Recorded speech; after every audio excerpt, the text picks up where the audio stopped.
Madame, Monsieur, bonsoir, bienvenue dans ce journal. Tout de suite, le sommaire. À El Jadida, Sa Majesté le Roi lance un projet d'habitat social et inaugure une résidence universitaire. Nous irons à Davos où les décideurs des sphères politiques et économiques sont en conclave sur fond d'une crise économique et financière toujours insurmontable. Cannes 2012, le match décisif Maroc-Gabon, c'est dans 1 heure. Une seule option se présente pour le 11 national, gagner afin de se qualifier pour le 2e tour. Avant le développement, direction tout d'abord Casablanca, où Amir El-Mo'minin a accompli la prière du vendredi à la mosquée Al-Youssoufi de la ville. Dans son prêche, l'imam s'est notamment attardé sur les vertus de la prière qui constitue le pilier de la religion islamique et l'adoration la plus recommandée en tant que pratique susceptible de renforcer les liens du fidèle avec le Créateur.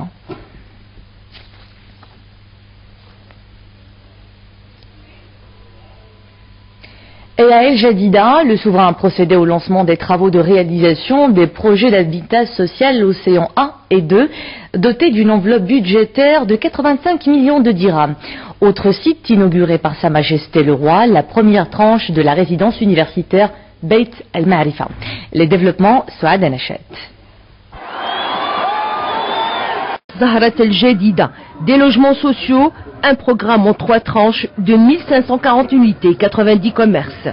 Autre projet immobilier, résidence Izdihar El Jadida, il prévoit la construction de 200 unités de logement, 50 millions de dirhams. C'est un partenariat public-privé.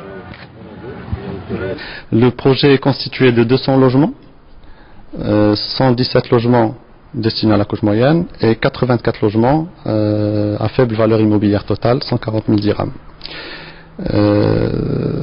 C'est un projet sur une assiette foncière qui appartient à l'État et qui nous a été attribué suite à un appel d'offres émis par la société Al-Umran.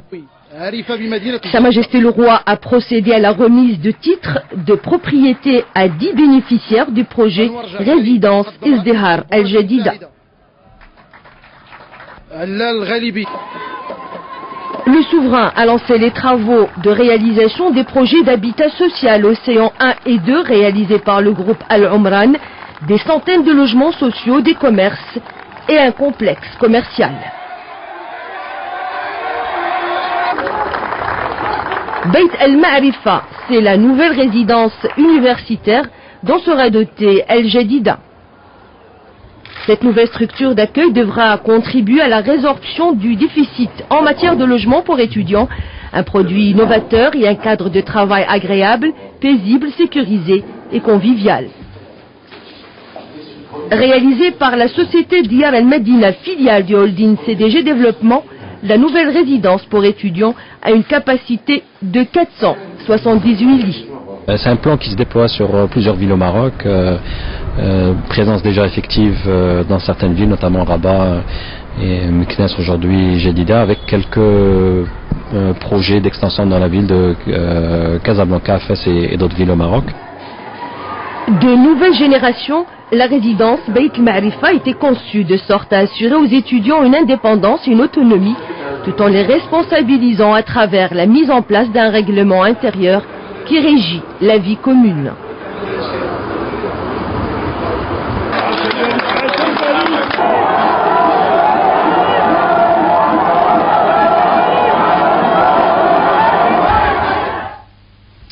Depuis quelques années, le Forum économique mondial de Davos s'est transformé en club planétaire des décideurs. Il se tient cette année encore sur fond d'une conjoncture internationale en grosse déprime. Sur place, le Maroc est représenté par le chef de gouvernement Abdelillah Ben Kiran qui a participé à un panel intitulé « De la révolution à l'évolution, la gouvernance en Afrique du Nord ». Nos envoyés spéciaux à Davos nous font le point sur les travaux de la première journée de ce forum. Rachid Belhabib et Selma Alami. Abdelillah Ben Kiran au milieu des nouveaux visages du changement en Afrique du Nord. Aux côtés des représentants de la Tunisie et de l'Égypte, le Maroc témoigne de son expérience unique dans la région. Une transformation menée à coups de réformes politiques profondes. Le Maroc a aujourd'hui un gouvernement démocratiquement élu. investis au Parlement. Donc notre message à tout l'univers, c'est que notre pays est en train d'aller dans le bon sens et que les gens qui sont de bonne intention et qui veulent investir au Maroc sont les bienvenus. Et aujourd'hui, ils doivent être plus tranquillisés qu'hier. Entre voisins portés par le même élan de changement, on est plus conscient que jamais du défi que constitue l'intégration régionale. Savoir tirer profit d'une approche plus collaborative. Ce rassemblement sera conçu pour la première fois sur des régimes démocratiques, sur des ouvertures réelles, sur des plans pragmatiques et réels. Il faut maintenant persévérer dans ce sens, bâtir la coordination économique et sociale. Je crois qu'on a un beau chemin à faire ensemble. Autre défi, une gouvernance économique adaptée aux enjeux d'un monde désarçonné par la crise. Elle est érigée en priorité nationale par le nouveau gouvernement qui compte bien le faire savoir aux investisseurs ici à Davos.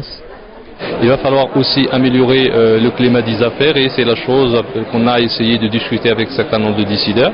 Mais ça a été aussi une occasion pour rencontrer un certain nombre d'investisseurs étrangers qui voient dans cette nouvelle transformation et réforme marocaine politique, ils voient dans cette nouvelle réforme une manière effectivement de s'ouvrir sur le Maroc encore d'une manière plus grande.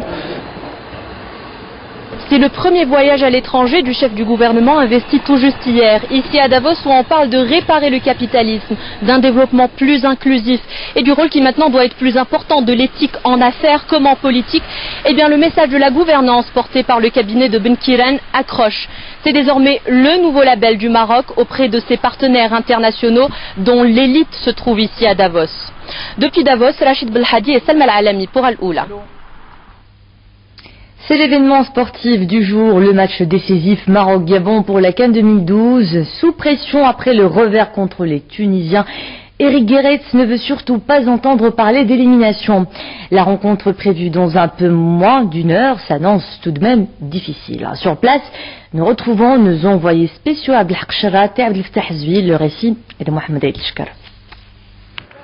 Dans les rues de Libreville, le jeu des pronostics fait rage. Et côté Lion de l'Atlas, le moral y est. Et c'est peut-être déjà un avantage face au Gabon, co-organisateur de la CAN. On est confiant, on va dire, on a oublié le match contre la Tunisie. Et on a beaucoup de pression sur nous, mais on se met pas la pression pour autant. On est confiant, on va faire tout pour gagner les deux matchs à venir. On n'a pas le choix, il faudra gagner. Contre l'équipe organisatrice de la CAN, ça va être très très difficile, mais il y a la place, Inch'Allah, de gagner. Et c'est cette confiance regagnée qui ferait la différence face au 13e joueur gabonais, les supporters, qui dominent complètement les gradins. Pour le reste, le sélectionneur national et les joueurs ont déjà tourné le dos au faux pas face à la Tunisie. Et sur le plan tactique, des détails, pas des montres, des détails certainement. Et peut-être des autres joueurs, ça dépend un peu de la forme du joueur, du fait que l'un ou l'autre est malade, un peu blessé pour le moment, donc je ne vais pas déjà pouvoir l'aligner. On verra bien, mais on va suivre ça de près. Mais quand il y a l'engagement, donc quand le match va avoir lieu, le même engagement qu'il y avait à l'entraînement aujourd'hui, je n'ai pas de souci en ce qui concerne l'engagement. Encore une séance d'entraînement hier, mais beaucoup de travail psychologique pour oublier la défaite contre la Tunisie. Et puis, nous on y croit tous. Maintenant, voilà, c'est à nous de faire le travail sur le terrain. Ça va être un match difficile, mais voilà, maintenant on se prépare vraiment pour ce match. On sait qu'on peut le faire et on va vraiment tout faire pour gagner. Inch'Allah. Jouer pour gagner. Verdict tout à l'heure. Elle compte parmi les nouvelles dispositions de la Constitution la création d'un conseil consultatif dédié à la famille et à l'enfance. Une question sur laquelle se penche le Conseil national des droits de l'homme en partenariat avec l'ONU Femmes et l'UNICEF. Objectif, contribuer à la réflexion sur la conception de la future structure. Zinaït Lamine et Saad Anachet. Quelle sera la conception du futur Conseil de la famille et de l'enfance? Quelles en seront la structure, le mandat ou encore les missions? Quel rôle aura joué ce type d'institution dans le domaine des politiques publiques relatives à la famille et à l'enfance? des éléments de réponse. Nous tenons ce séminaire pour ouvrir et contribuer à un débat public impliquant le gouvernement, les parlementaires, la société civile et les membres bien sûr du Conseil national des droits de l'homme à une première réflexion sur ce Conseil. Nous pensons que nous devons réfléchir à partir des dispositions constitutionnelles, à partir des avis de la société civile marocaine, mais aussi à la lumière des expériences internationales. Enrichir la réflexion et nourrir le processus de création de la future institution, c'est aussi accéder, voire s'inspirer des expériences internationales. Le but d'un conseil tel que celui-ci, c'est réellement d'être une instance de veille, de monitoring, de proposition, de suivi, évaluation, considérant que l'enfant a des droits, le droit à la protection, le droit au développement, le droit à la participation. Cette rencontre s'inscrit dans le cadre des efforts du CNDH visant à contribuer à la mise en œuvre des dispositions constitutionnelles dans son volet consacré aux droits de l'homme tels qu'ils sont universellement reconnus, notamment le processus de création de nouvelles institutions, dont ce futur Conseil. Le partenariat maroco-européen maintenant et cette visite à Rabat du vice-président de la Banque européenne d'investissement, Philippe de Fontaine-Vive. À l'agenda du déplacement du responsable européen, des entretiens avec le ministre des Affaires étrangères et de la coopération et le ministre délégué auprès du ministre des Affaires étrangères et de la coopération, Islam Rani. Houdem Sahel Nordin Saber et Mohamed El-Shkar. Au cœur de ces entretiens, d'abord, l'engagement réitéré de la BEI d'accompagner le Maroc par un soutien financier aux grands projets d'infrastructure, notamment dans les domaines de l'énergie et du transport. La BEI a l'expertise, a les moyens, a la connaissance du marché marocain et connaît les modes opératoires marocains pour nous accompagner davantage. C'est l'occasion pour se féliciter de cette coopération, pour le rôle important et les financements importants. Deuxième axe de coopération, la dimension régionale. De nouvelles pistes sont identifiées. Engager sur une excellente base ensemble ce nouveau dynamisme régional sur lequel l'instrument financier qu'est la BEI se met à disposition des autorités de la région, en particulier au Maroc. À travers le financement de projets, mais également d'accompagnement technique de projets pour les interconnexions, notamment dans le domaine des transports, et également dans le domaine qui est important, c'est l'énergie. Bref, de nouveaux modes opératoires en perspective, une dimension régionale, avec comme priorité le Maghreb. C'est l'un des ambassadeurs d'un subtil et harmonieux mélange de sonorités africaines, occidentales et moyen-orientales. Jasser Haj Youssef est un artiste complet. À la salle Gérard Philippe de la capitale, là où il s'est produit hier soir, il a fait montre de ses multiples inspirations qui transcendent toute frontière. Marim Hamidi et Yassil Mazi y étaient. Compositeur-violoniste, Jasser Haj Youssef propose des compositions originales inspirées du jazz et de la musique orientale. Sa parfaite maîtrise du classique arabe et traditionnel font de lui l'un des plus brillants représentants de la nouvelle génération des musiciens arabes. J'avais besoin de m'exprimer un peu plus dans les improvisations, de sortir des règles de la musique arabe, le maqam, j'avais envie de sortir de ces règles-là, et j'ai trouvé que dans le jazz, en fait, il y a quelque chose, en tout cas le jazz avant, dans son principe, c'est un moyen de sortir des règles.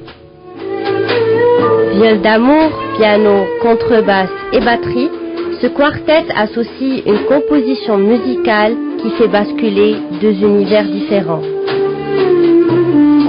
Je joue un peu tous les styles de musique. C'est vrai que je joue la musique dont je suis plus issu, c'est du jazz caribéen. Mais après, je fais beaucoup de mélanges en fait. Je suis plus dans le milieu jazz. Ah, Jasser, c'est sûrement un des meilleurs violonistes que j'ai rencontré. Il joue d'un instrument qui s'appelle la viole d'amour et c'est la seule personne dans le monde que j'ai entendu jouer de cet instrument qui est un vieil instrument médiéval.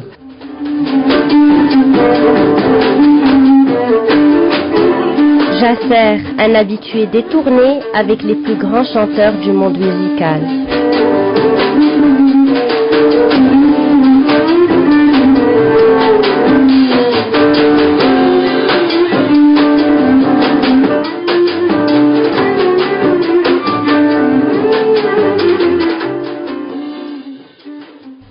Et c'est la fin de cette édition. Merci d'avoir suivi le match Maroc-Gabon. C'est à 19h sur Al Oula. Et demain sur cette même place, vous retrouverez Mohamed Fhiri. À bientôt.